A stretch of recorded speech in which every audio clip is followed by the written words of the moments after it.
Everyone, in today's video I'm going to walk you through how to cancel Spotify Premium and get a refund. So you can use any app browser you want. You can't use the website.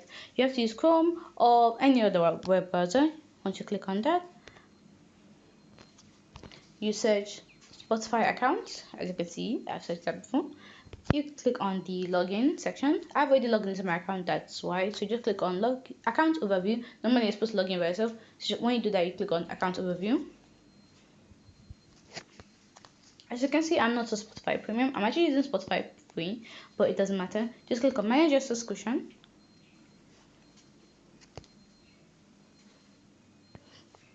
As it is, you're using Spotify Premium, you should see an option to cancel Spotify Premium.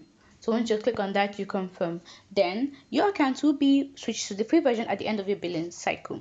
Now, for getting the refund, Spotify generally does not offer refunds once the premium payment is processed, unless required by law, or you cancel soon after subscribing. So for that, this is Spotify support page. Since you're already there, just scroll down to support. Once you scroll down to support, you will be redirected to the message me section. It depends. I was redirected to message me section. Why? You might have to go through it manually, but I was redirected. So I just need to politely explain my situation and request a refund. But please note, refunds are generally very rare, and you can only get a refund if you just subscribe to it and cancel it. And you want to cancel it immediately.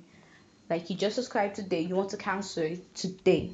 Then you can get a refund. Or if Spotify themselves mistakenly debited you and you didn't click on that by yourself, that's chance of you getting a refund. Hope you found the video helpful.